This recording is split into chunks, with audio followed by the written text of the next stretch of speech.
Hi everyone. Day 12 of 30 days series. So ఇవాళ topic ఏంటి అంటే డ్రై స్కిన్కి హోమ్ రెమెడీస్ ఏంటో చూస్తాం.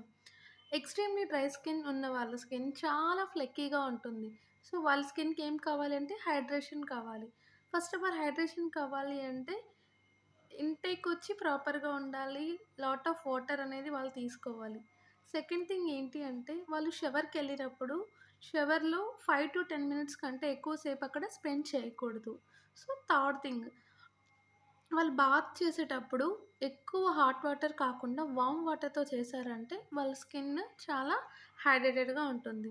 సో హోమ్ రెమెడీస్‌కొచ్చాము అంటే 2 టేబుల్ స్పూన్ ఆఫ్ ఓట్స్ తీసుకొని, 1 table spoon of honey, little bit of water. So ఈ ఇంగ్రీడియెంట్స్ అన్నీ కూడా మిక్స్ చేసి ఫేస్‌కి కానీ ఎక్స్ఫోలియేట్ చేశారు అంటే డ్రై స్కిన్ ఉన్న వాళ్ళకి చాలా హైడ్రేటిక్ మాస్క్ లాగా ఉంటుందండి. చాలా మంచి రిజల్ట్ ఒస్తది.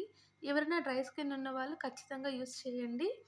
సో, వీళ్ళకి ఇంకొక రెమెడీ ఏంటి అంటే before going to bed coconut ఆయిల్‌ని ఫేస్‌కి అప్లై చేసేసుకొని ఓవర్ నైట్ అలా లీవ్ చేసి ఎర్లీ మార్నింగ్ ఫేస్ వాష్ చేశారు అంటే స్కిన్ టెక్స్చర్ అనేది చాలా వరకు ఇంప్రూవ్ అవుతది. చాలా స్మూత్ టెక్స్చర్ అనేది వస్తది. ట్రై చేయండి డ్రై స్కిన్ వాళ్ళు. రిజల్ట్ ఎలా ఉందో కామెంట్ సెక్షన్‌లో కామెంట్ చేయండి. Thank you.